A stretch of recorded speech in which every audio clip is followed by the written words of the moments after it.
Activate your personal shield. Then get your trait level to 3. Because it's time for the Star Wars Battlefront podcast.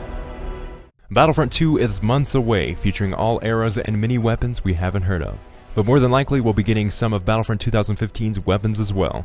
I'm Sage Godin from the Star Wars Battlefront podcast, and today I'll be going over the Battlefront 2015 weapons we want in Star Wars Battlefront 2.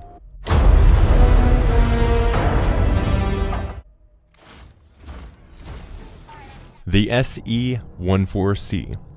This is one of my favorite weapons from Battlefront 2015. I personally love the recoil on the weapon, and the rate of fire is something that suits my playstyle perfectly. I would love to see this weapon or something like it in Battlefront 2. The DT29. Director Orson weapon and a unique addition to the game. This weapon's use of rounds instead of the overheat mechanism is something that I would like to see more of in Battlefront 2. To vary the weapon play across eras, I think this would be a really cool way to add a unique feature in Battlefront 2. The 8-round limit on the weapon also makes playing the game more strategic. Instead of just running and gunning, you have to gauge when and where to shoot and reload. The TL-50. Introduced in the Death Star DLC, this weapon has a high rate of fire and low damage, but with a secondary fire. I'm not the biggest fan of this weapon, but I would really like to see it improved in Battlefront 2, where I have a weapon that uses this unique style of weapon play.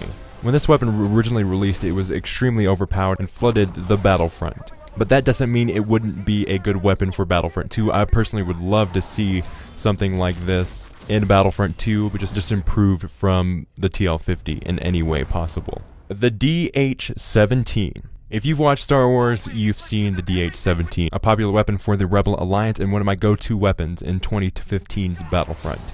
I like this weapon not because of its uniqueness, but because it's a very reliable weapon in all kinds of situations. I can use it from far away or close up, and it's just a really well-rounded weapon. I like to see this weapon for two reasons. One, I love the weapon, and two, that means my favorite pancake face could get a spot in the Battlefront 2 hero lineup.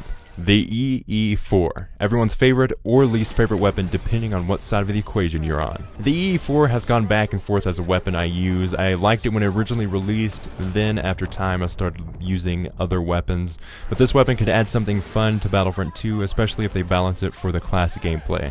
I would really like to see this weapon used for the Assault class. I think that would be a really good weapon for a well-rounded character to use. Not kill Sith. Battlefront 2 will have a much larger scope for adding weapons, but that doesn't mean there won't be some of our favorite weapons from the original by DICE. These are the weapons that I want to see, but I know you'll have some weapons you would like to see as well. Let me know which weapons you want in Battlefront 2 in the comments section or on Twitter. Twitter is at SWBP Podcast. We're very active there. If you like this video, please subscribe and activate notifications if you would like to see and stay up to date on our content. As always, may the Force be with you.